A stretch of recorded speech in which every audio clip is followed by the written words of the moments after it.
ધોળકા તાલુકા પંચાયતમાં પ્રમુખ ઉપપ્રમુખ બિનહરીફ ચૂંટાયા। આજરોજ ધોળકા તાલુકા પંચાયત સપાખંડ તાલુકા પંચાયતના પ્રમુખ તથા ઉપપ્રમુખની સામાન્ય ચૂંટણીમાં પ્રમુખ તરીકે શ્રી દશરથભાઈ મકવાણા તેમજ ઉપપ્રમુખ તરીકે શ્રી રેણુકાબેન મસાણીની નિમણૂક સર્વાનુમતે કરવામાં આવી હતી। બંને ચૂંટાયેલા પ્રતિનિધિઓએ સમગ્ર વિસ્તારમાં વિકાસ કાર્યો કરવા ઉપર ભાર મૂક્યો હતો।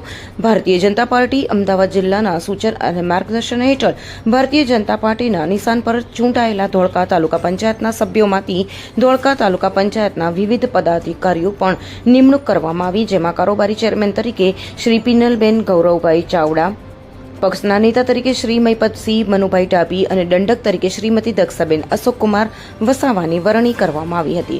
ઉપસ્થિત રહીને સર્વ તમામ નવનિયુક્ત પદાધિકારીઓ તથા તાલુકા પંચાયતના ચૂંટાયેલા સદસ્યો સાથે મળીને ધોળકા તાલુકાના સર્વાંગી વિકાસમાં મહત્વપૂર્ણ યોગદાન આપશે।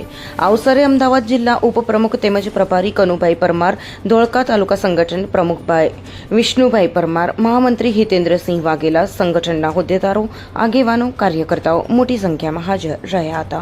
रिपोर्टर इद्रीस शेख, धोळका। हम दिखाएंगे सच्चाई की खबर चैनल को लाइक कीजिए, सब्सक्राइब कीजिए और हमारे साथ जुड़े रहिए। हम दिखाएंगे आपको सच्चाई की खबर।